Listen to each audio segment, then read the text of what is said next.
Welcome to Building Healthy Relationships, the 4 Habits podcast, helping you enjoy better harmony at home, thrive at work, and win at life. Here are your hosts, Dr. Andrea and Jon Taylor-Cummings, recognized authorities on the subjects of improving work relationships and cultures, as well as couple and home relationships. Well, hello and welcome to the next in the series of our podcasts. Good afternoon, good morning, good evening, whatever time zone you're checking in or listening later on. Great to have you with us.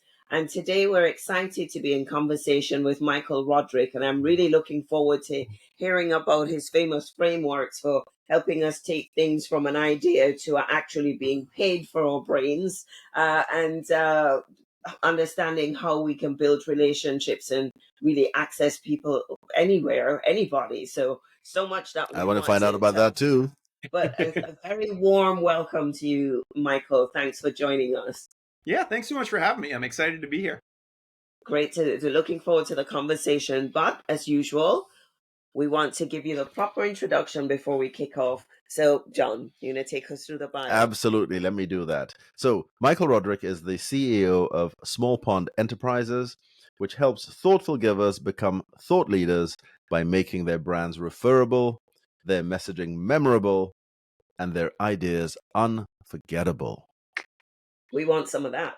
Absolutely. So he is also the host of the podcast Access to Anyone, which shows how you can get to know anyone you want in business and in life using time-tested relationship building principles.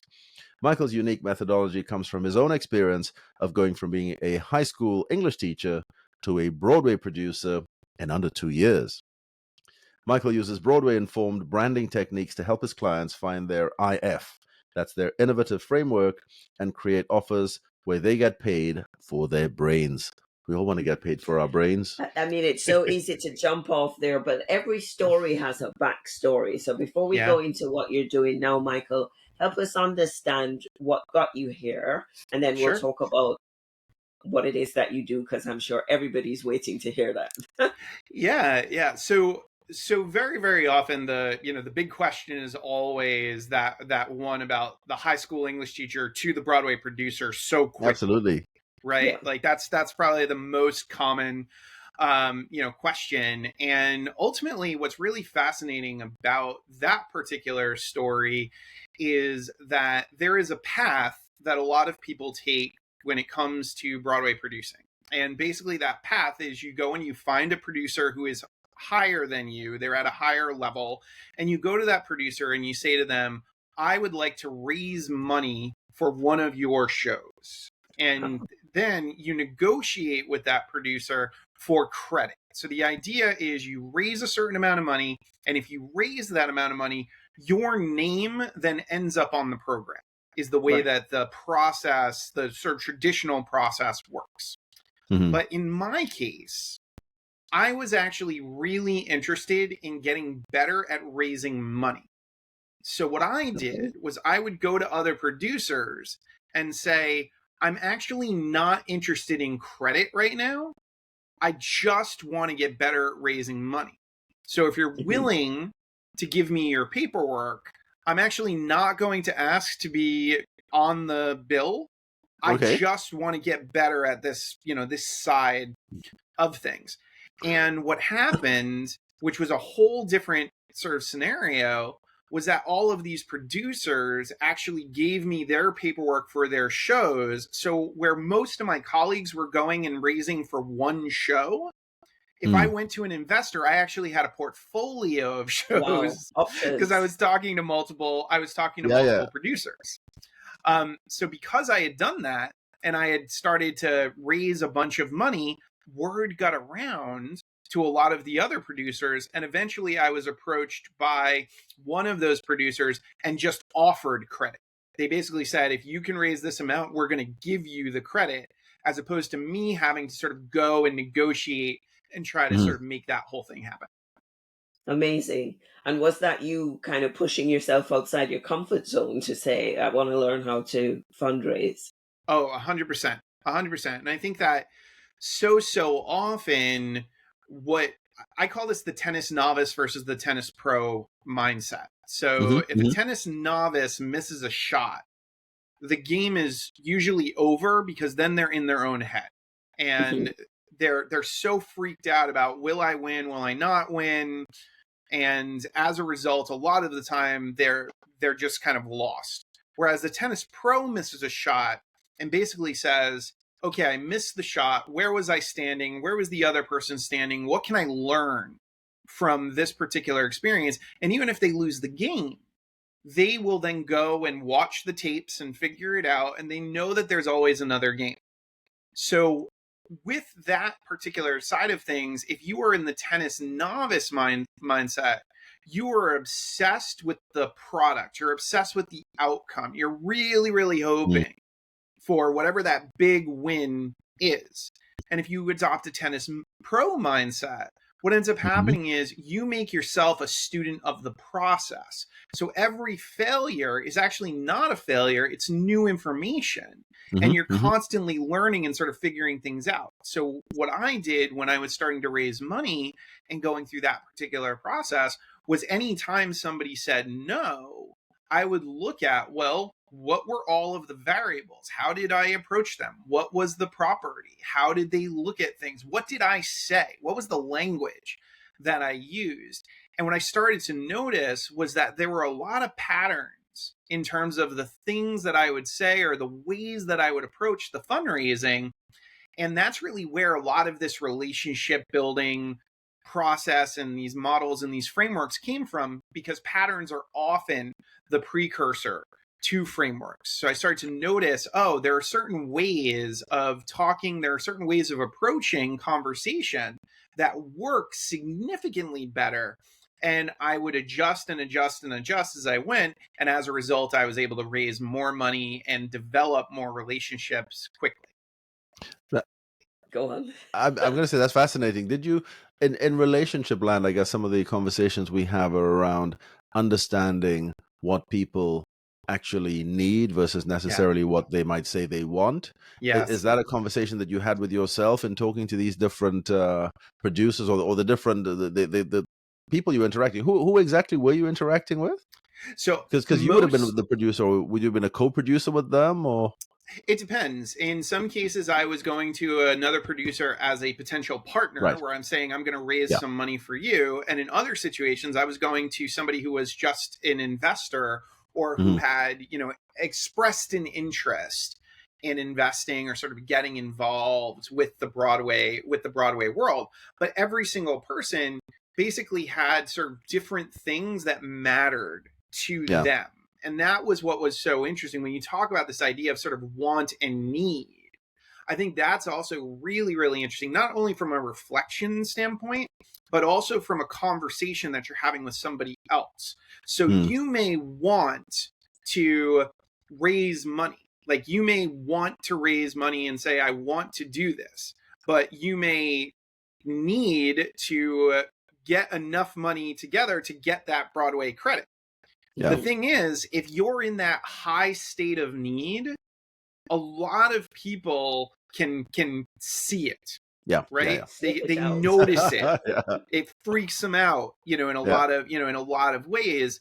So you have to kind of do some of this like mental jujitsu for yourself of like, I need to stay away from that feeling of need and basically just present this as a possibility and as an opportunity, as something that could work. And then on the flip side, that person has a completely different need. So, for example, somebody may not actually need to make more money. That investor is not actually in a place where they're like, I need this show to win. But they may have a very, very strong social need to be seen in a certain light Exactly. by their Yeah. peers and by their colleagues. So that need would motivate somebody to basically invest a large sum of money, not because they were going to make their money back, but because they were going to be at an opening night party with a celebrity that then they could invite their friends to so that they could show their status. And there's a whole different sort of world of thinking that happens, in that regard. And that's, to pick up on John's question, that's really insightful. When I loved it when you said patterns precede the framework. So in the Yes. framework that you have, certainly when you were working with all these investors, was there a kind of system or a way of discovering what their actual need was so you could speak to that need? Apart, outside the fact that you needed to raise funds, how could you find out what it is that was driving them to want to Yeah, invest, which in many cases I'm guessing would be very different? exactly. So this was probably one of my earliest frameworks, and I referred to it as the web spinning framework. And the idea was that the networking sort of component, most folks think about it in a hierarchical standpoint of like, let's climb a ladder, when really the most effective thing is to spin a web. And the only way you spin a web is to actually approach things from multiple angles. So what I noticed was that most people were only up in this one little corner of the web in their conversations, which was the professional. So if I'm coming to you as a potential investor, the natural sort of flow of the conversation is, here's this show, here's why I think this show is valuable, here's why I think you'll do well with your money, here's me as a professional talking to you about this show, and that's this little tiny sliver of the conversation. But there was also this other component of the person, which were all these elements of like who this person actually was. So one of my major hacks, if you will, at the very beginning, of that process was to always open with asking them how they came to be interested or involved in this industry. Because when people tell you that backstory, there's all of these personal details that they share. They share where they grew up. They share whether or not they have siblings. They share things that they've always enjoyed. They talk about all these different, in some cases, industries that they were a part of, or interests and things that are personal to them that really, really matter. And in some cases, that personal component would give me a clue as, oh, okay, this show addresses that, so I should probably be talking about that. But then beyond that, there was also the idea of the inspirational. And that was what excites this person. Most of the time we talk to people about what they do, but how often do we ask them why they do it? Why are they so excited about it? What kinds of things inspire them, excite them? And then when I got even further in that conversation, I'd realized that there was also this component of the aspirational, which was, where do they want to go next? What else are they trying to do? What is the success for them? For a lot of those producers, they were trying to get to another level in their industry. So a lot of my questions were around, how does that happen? What can I do to help you get to, that particular place? And then the last component, and I say this last, and I learned that this goes last as a result of going all the way around the web, was the problematic. Because most people will not share their problems or their concerns until they feel comfortable with you. But once you've gotten to know all of that about that person, and you've had that conversation, you've gone to say, it sounds like things are going great. It sounds like everything's going really, really well. I'm just curious, is there anything that's not? Is there anything that is not really working or causing you some challenges that I can just be on the lookout for and see if I could be helpful, with? And in numerous cases, they would tell me something, and I'd know somebody I could introduce them to, or I'd know of a resource or something that I could pass their way. So once I figured out this particular web spinning framework, I realized that it didn't just apply to Broadway producing. It applied to pretty much every single conversation, because within that framework, you were able to sort of identify, okay, what really matters to somebody. And if you took really good notes, you'd have a really great sense of, okay, this is working, this is not, this matters, this is interesting, and all of those elements. That's amazing, because already you've set us up for the year. You've told us to not think like a tennis novice, but think like a tennis pro. Don't focus on the product. Really get good at analyzing the process so we get better and better and better. I mean, that's, gold right there. And if I can remember what you've just said, so you talk about the professional, the personal, inspirational, aspirational, and problematic. Did I Yes. miss anything? Nope. I think that's it. Okay, so those two frameworks alone have set us up for better conversations and not worrying about the outcome, but getting better and better at having them go great. How did you make that shift, or what inspired you to make that shift from the Broadway producing work? I don't know if you're still doing that, to helping people in their businesses to become more memorable, unforgettable, and basically to earn money for their brains. Yeah. Well, what I eventually noticed was that in the Broadway world, the thing that works to basically attract a mass audience, to get a large number of people to buy tickets and like a show and sort of go through that whole side of things, really had to do with how something was packaged, Mhm. and what language was being used and how it was positioned in the marketplace. Yeah. And as I started to meet more and more subject matter experts, these people who were just brilliant at what they did, right? They either had a lot of experience in one particular area, or they had spent a lot of time getting really great results for their clients, or going through, all of these things. What I noticed was there was this complete blind spot to how is this packaged and positioned for that larger audience? How is this Yeah. made? How do you take this idea or this concept or this expertise and give it that Broadway show dynamic, where we hear the name and we know instantly what it is? We recognize the brand. We know exactly what it is that is on offer or is happening. And I just saw what ended up happening was, especially in the personal development industry, where there are a lot of folks who are trying to improve what they're doing. But when you look at a lot of the folks who end up sort of at the very, very top of those industries, it's not that they're that much more experienced, and in some cases they're even much less experienced, but they are so good at the packaging piece.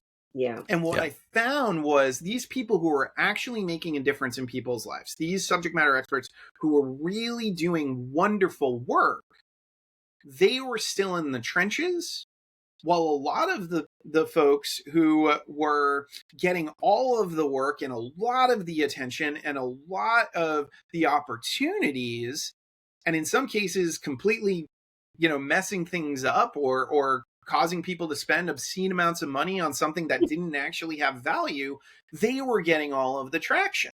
Yeah. So I said, you know what? This is exactly what I would do within the theater and the Broadway world. I would look for talent. I would look for writers. I would look for producers. I would look for talent.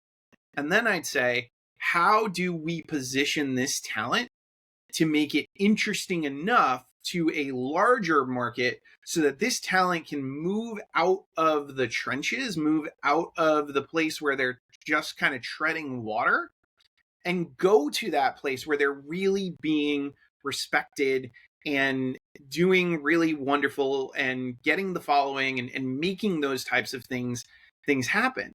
And what I realized as I kind of went through this whole process, I was like, so many of these folks never learn anything about the relationship building component. And when you combine the relationship building component with a well-positioned business idea, concept, framework, it's like rocket fuel. So I realized that's the work I need to be doing. And that's really where I need to focus my attention and my work. Yeah. So just to be clear then, so are you saying that the focus then is more on the messaging and the positioning, or on the relationship building, or both? It's the combo of the two. Okay. It's the combo of the two, because once you've gotten that piece there's all of these elements of, it doesn't matter if you've got the best thing in the world if nobody else knows about it. Yeah.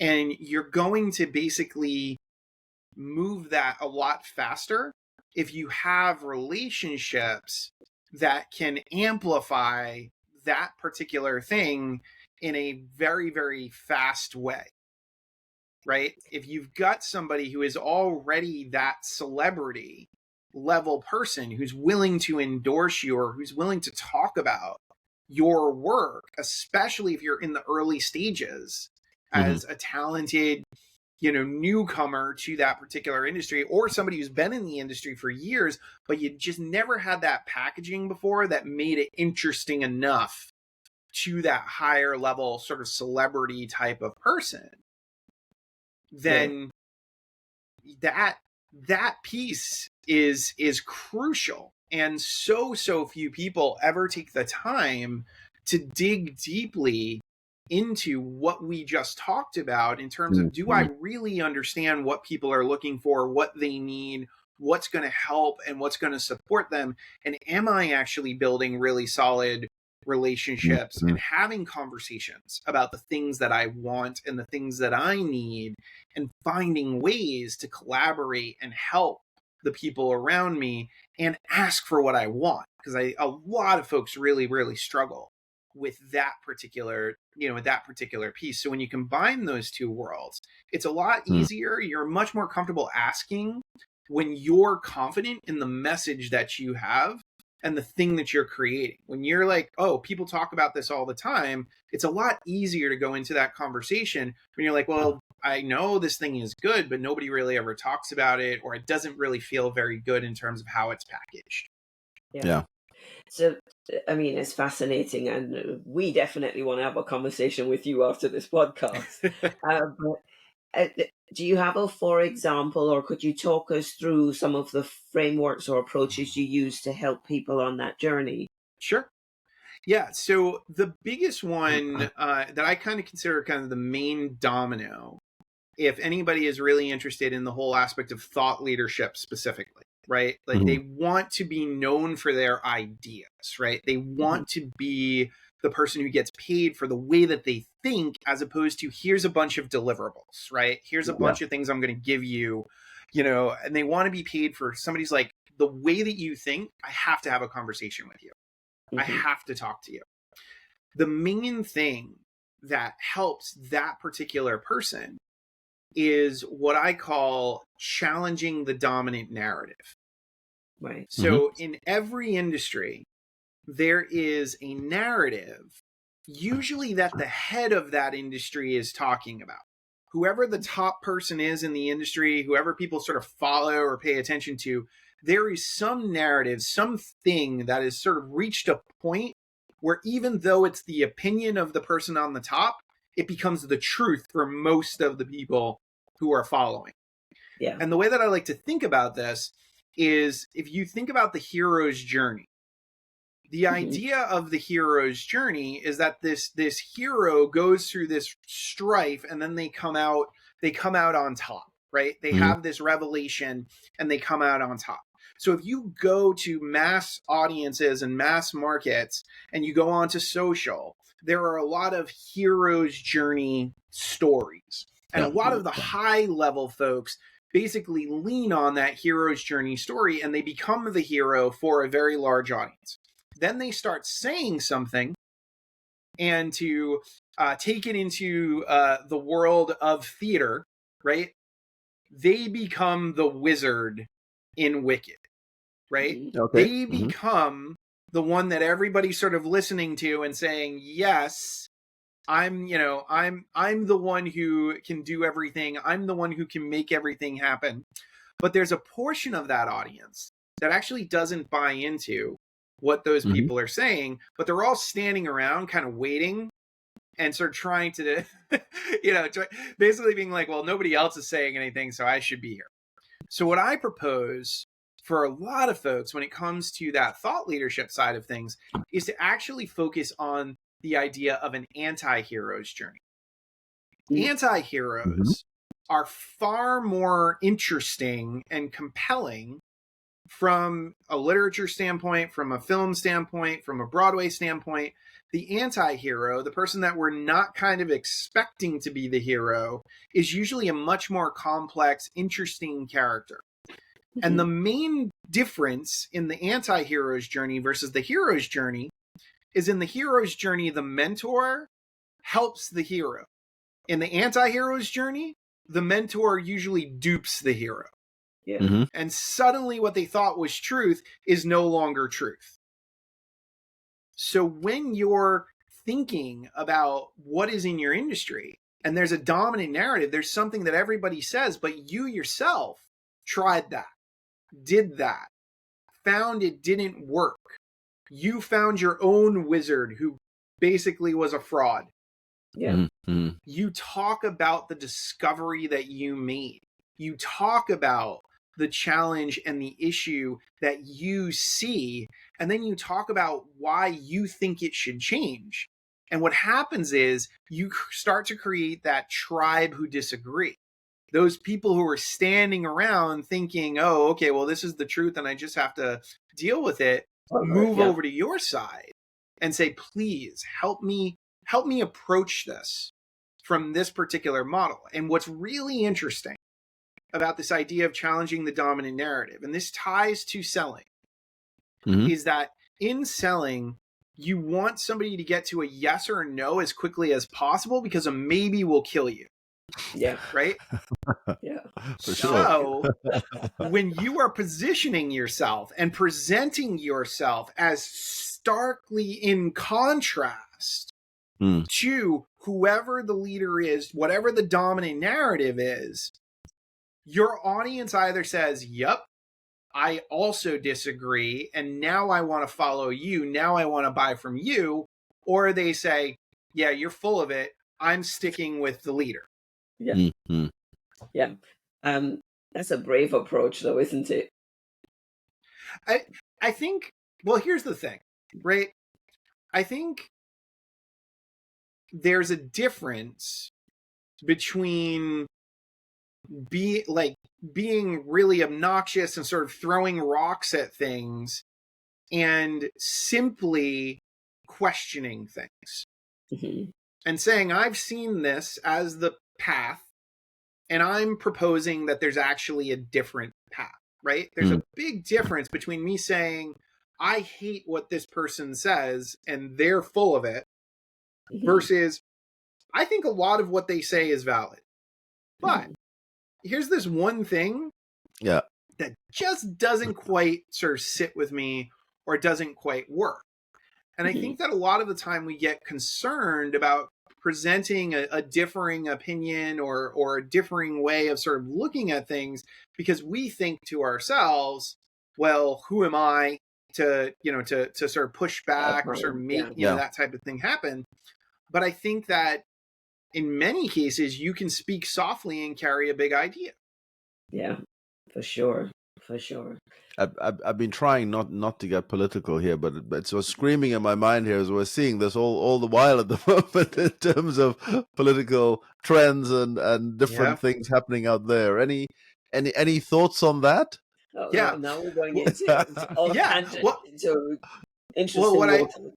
I mean, what I would say, is in those particular scenarios, you've really got to pay attention to your market.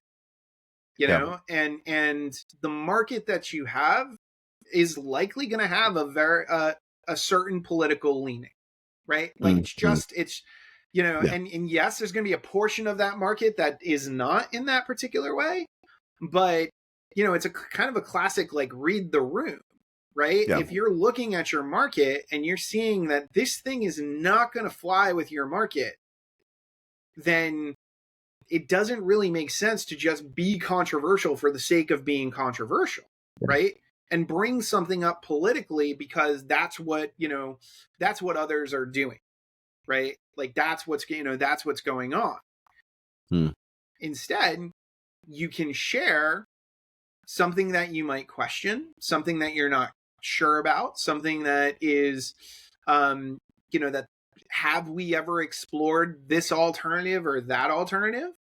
and it gets the same effect. Like, people will pay attention. There's enough contrast there when you say, you know what, this element of this doesn't quite sit with me, or I don't know if I personally would agree with this, or sort of look at things in this particular way. But I think, like, you've got to pay attention to the market, and is your market there for that? I think that's the other big thing, especially if you're providing a service. If people are looking to you and you're providing a service, you have to ask yourself, when you look at your market, what does that market want? And what does that market shy away from? What bothers them? What kind of pushes them away? And I think that the only client we have, is that market, really. Figuring out, like, who are they? What is it that they're looking for? And then that informs a lot of our material. That informs a lot of what we create and a lot of what we end up talking about. Yeah. So do you have for example, of a small pond type business, what their thinking was, or what their product or service was, and how you helped them get more visibility, have people talking about them when they're not in the room, and sure have access? Yeah. So probably one of my favorites is that I worked with a photographer at one point. And in the whole world of photography, it's a very competitive kind of world, right? So originally, this particular photographer was spending a lot of time basically talking about the features, the features, right? Of, like, you can get this many photos, you can have, there are all these things. And one of the things that I asked him about when we first started working together was, why are you even doing this? Like, what's behind your choice of becoming a photographer? And he explained to me that he had worked in reality television. And when he worked in reality television, he got really bothered by this whole element of how fake everything was.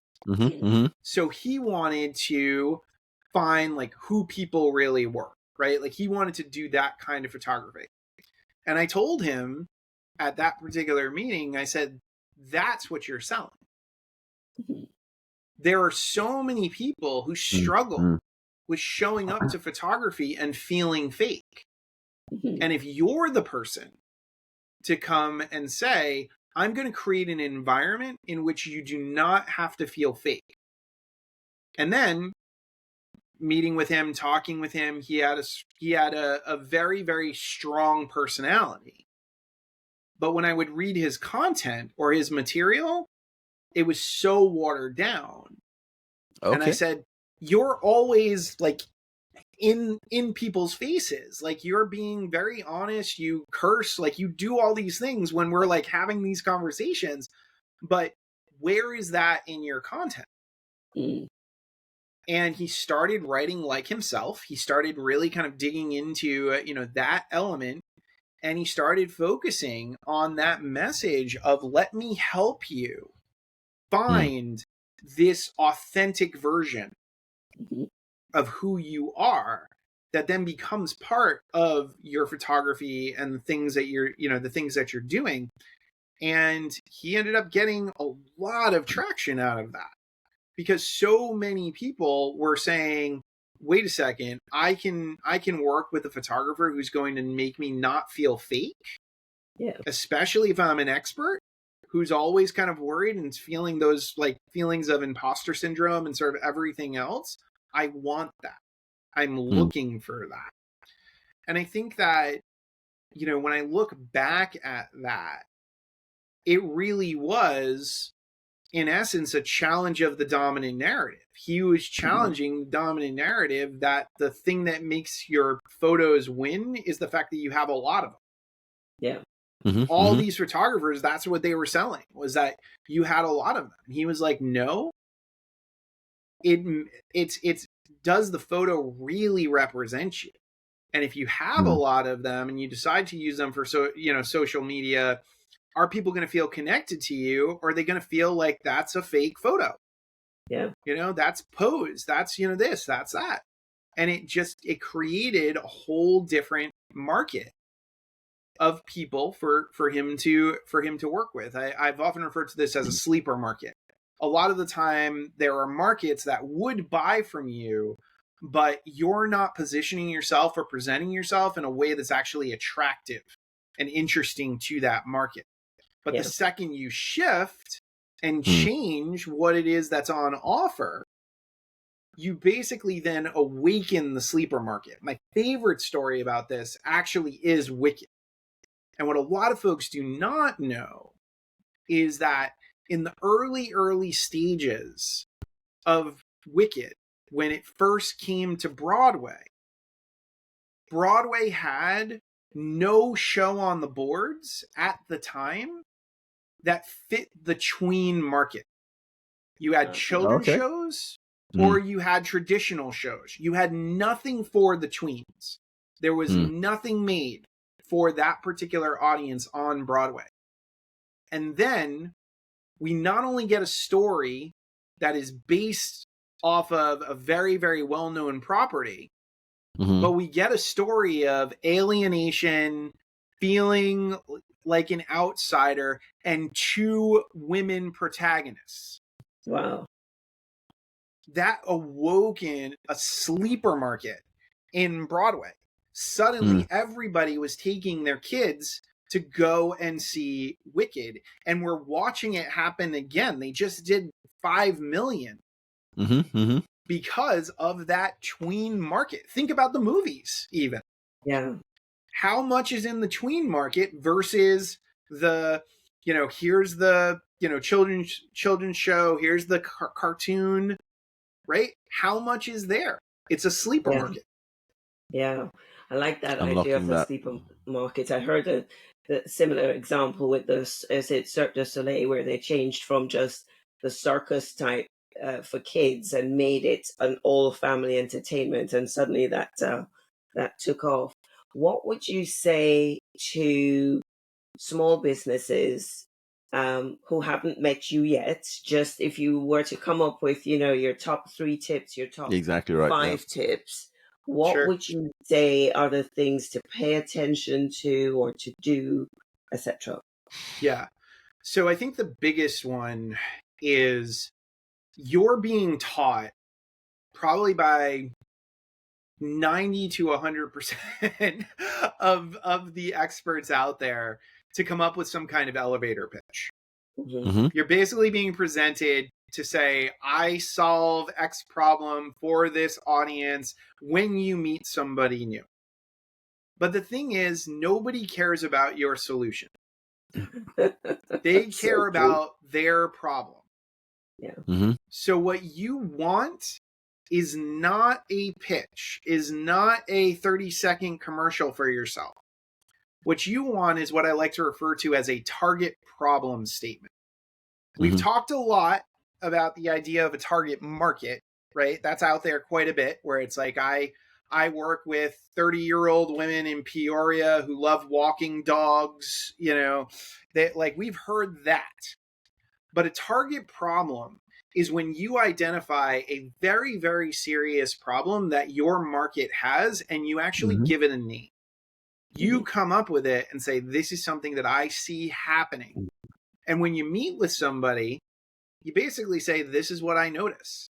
This is what I see. And then you say, once you've presented that target problem, you say, and I help with that. At which point they say, how? And then you're able to introduce your solution.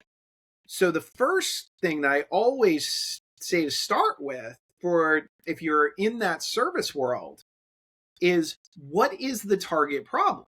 What is the issue that your clients are dealing with? One that worked really well for me when I was starting and working around this whole idea of referability was, I would call it shoemaker's kid syndrome.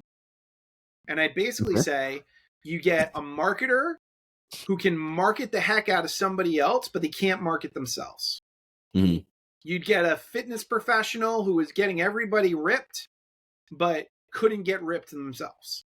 Like, you'd have all these instances, right, of all of these experts who were basically putting off doing the thing for themselves that they were doing for everybody else. Yeah. Yeah. And what did that do? It like punched somebody in the gut when they heard it, because they were like, man, I'm not doing this. Like, I'm not doing this thing, this really important thing that I'm supposed to be doing. So then they're like, I've got to do it. I've got to make sure that happens. So that's the first thing, is spend some time focusing on that problem. Yeah. I was just going to say, are there any examples you can share of that? Just an example of, one case. I don't know, case studies is too much detail, but just one simple, this is what it looks like in practice. Yeah. So I worked with a client. Her name's Patty Block, and she worked in the financial space, doing like CFO work and supporting women. And at one point, when we were working together, we told stories, and we had some conversations about stories. And she told this story. She only works with women business owners, is one of the most important things to understand here. And we talked about, well, what's a story from your childhood that like really kind of stands out to you? And she told the story in one of the groups that I was running about her mother. And she walked into the kitchen one day, and her mother was eating broken cookies. And she got whole cookies. So she stopped her mother one morning and she said, why is it that you're always eating the broken cookies? Do they taste better? And her mother turned to her and said, no, I eat the broken cookies so that you can eat the whole ones. And what we did was we then talked about women business owners, and we fleshed out an idea of the broken cookie effect and how many women business owners eat the broken cookies. They give to all of the other parts of their team and all these people, but they don't give to themselves. Mm-hmm. And when she started sharing this concept and talking about this concept, it hit so hard because it was a very, very strong target problem. You would have women being like, I'm eating the broken cookies. Yeah. Yeah, I get that. There was a book, wasn't there, on No More Burnt Toast? And it was exactly the same thing, that the mom would end up eating the burnt toast that the kids wouldn't want. Yeah. Very powerful. And boy, does that flip the narrative in the culture on its head. Exactly. And this is the thing. When we come up with that target problem, when we come up with that thing and that name for something, all of a sudden a bunch of other people go and they start using that name. They start talking about that thing. And once that happens, people basically start reaching out to you and they're like, that's exactly what I'm going through. That's exactly what I'm dealing with right now. I need your help in solving that particular thing.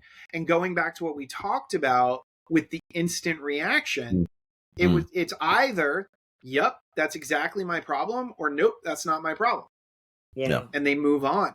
So you're not going back and forth. You're not trying to figure out, is this valuable? Is this not valuable? Awesome. So the first thing is problem statement versus elevator pitch. Exactly. Find the target problem first. Yeah. The second, I would say is, and there's a lot of these there's a lot of different directions I could go in, but the second I would say is figure out whether or not you're serving an aspirational market or an excellence market. Right. And here's the breakdown of that. An aspirational market sees you, the service provider, as the savior. So they basically see you as the person who's going to fix everything for them, solve everything for them. They're paying you to be the hero and get everything sort of taken care of. An excellence market sees you as the guide. They already know they're going to be successful. They just know there's information they're missing, and they're basically hiring you as a partner in their success.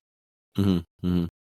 Now, the core difference between these two is which order of value they think in.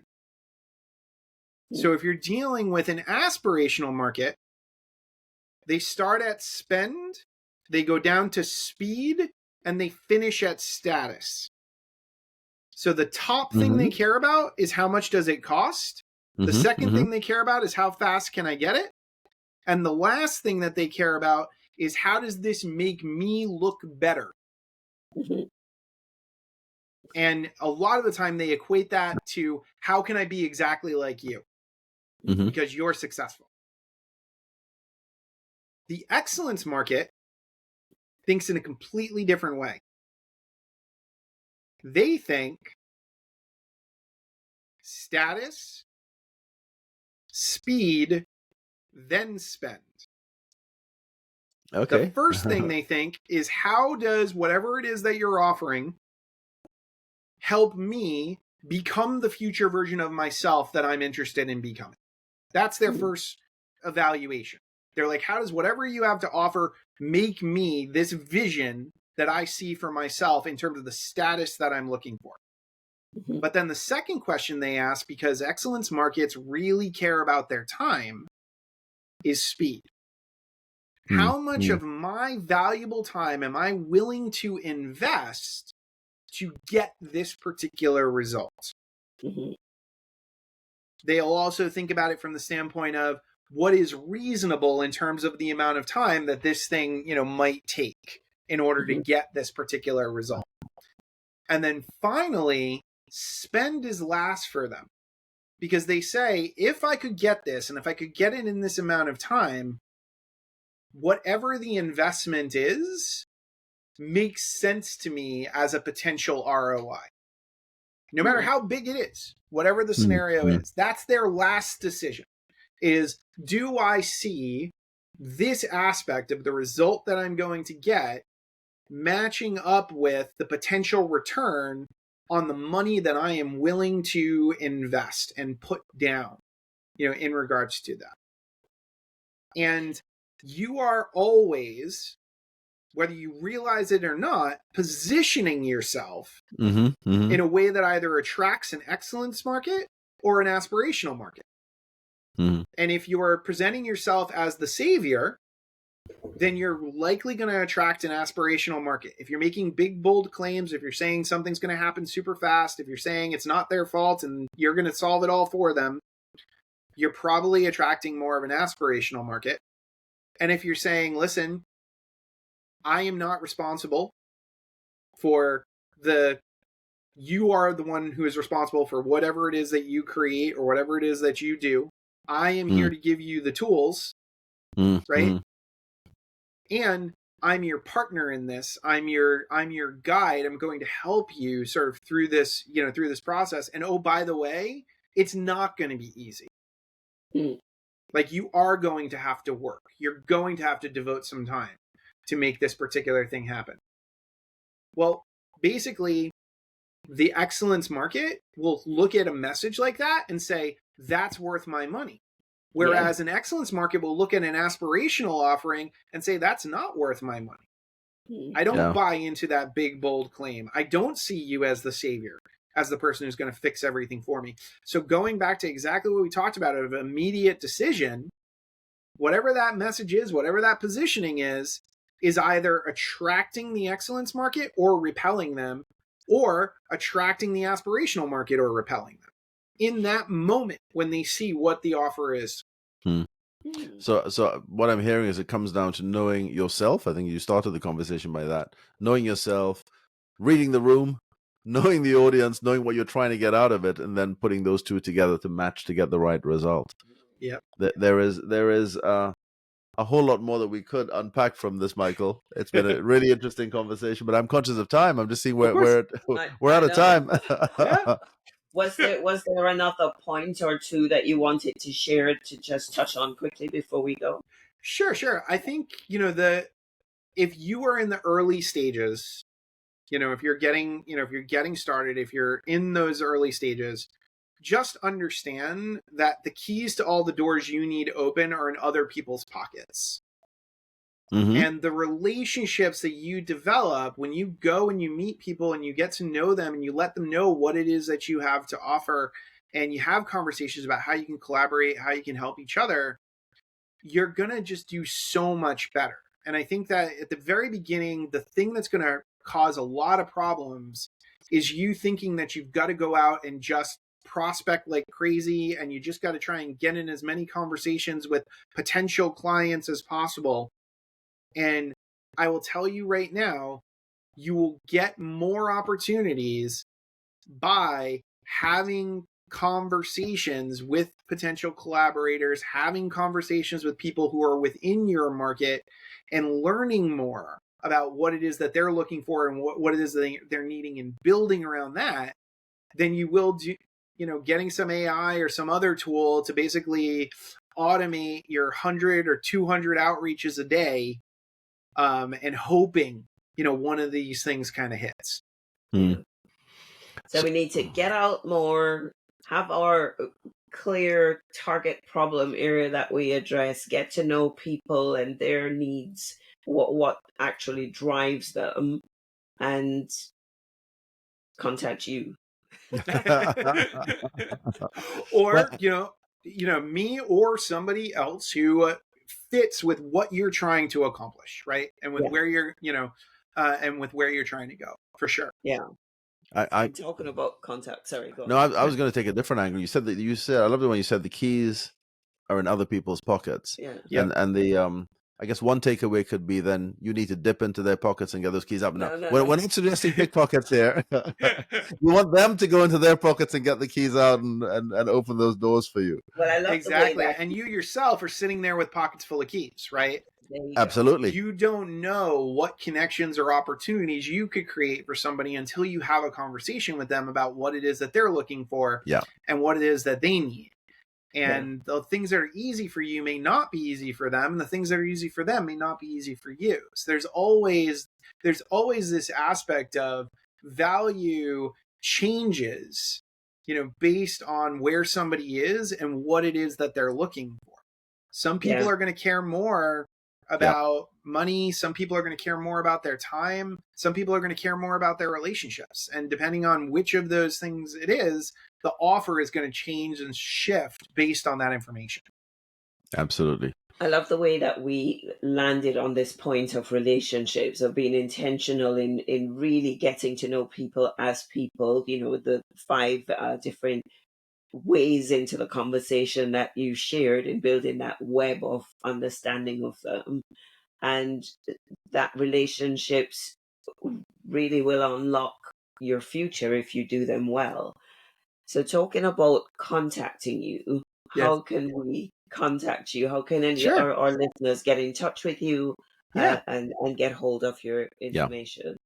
So there's a couple of things. One is if they go to myreferabilityrater.com, there is a tool that you can use to basically give yourself a referability score. So you can see how referable your ideas, your concepts, your business is. Like, you can learn more sort of about that, and then you'll get an invite from there. I write a daily email riffing on a lot of these ideas and sort of testing new frameworks and things like that, so that you get an invite to be part of that daily email.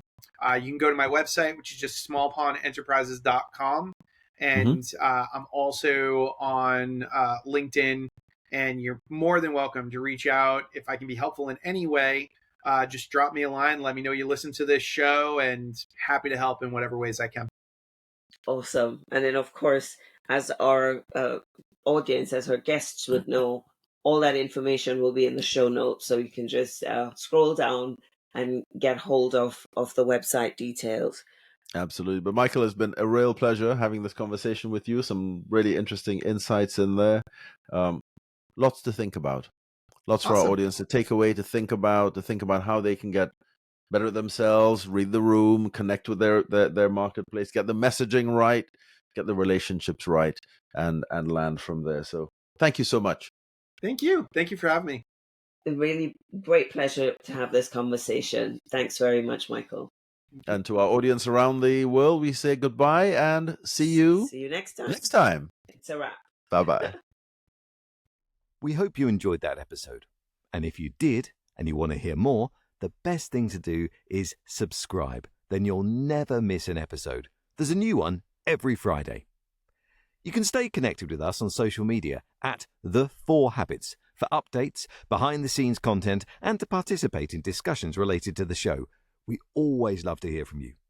And of course, if you've enjoyed this podcast, please leave us a review on your preferred platform to allow us to reach more listeners and help people around the globe radically transform the way they do relationships so they too can enjoy better harmony at home, thrive at work, and win at life.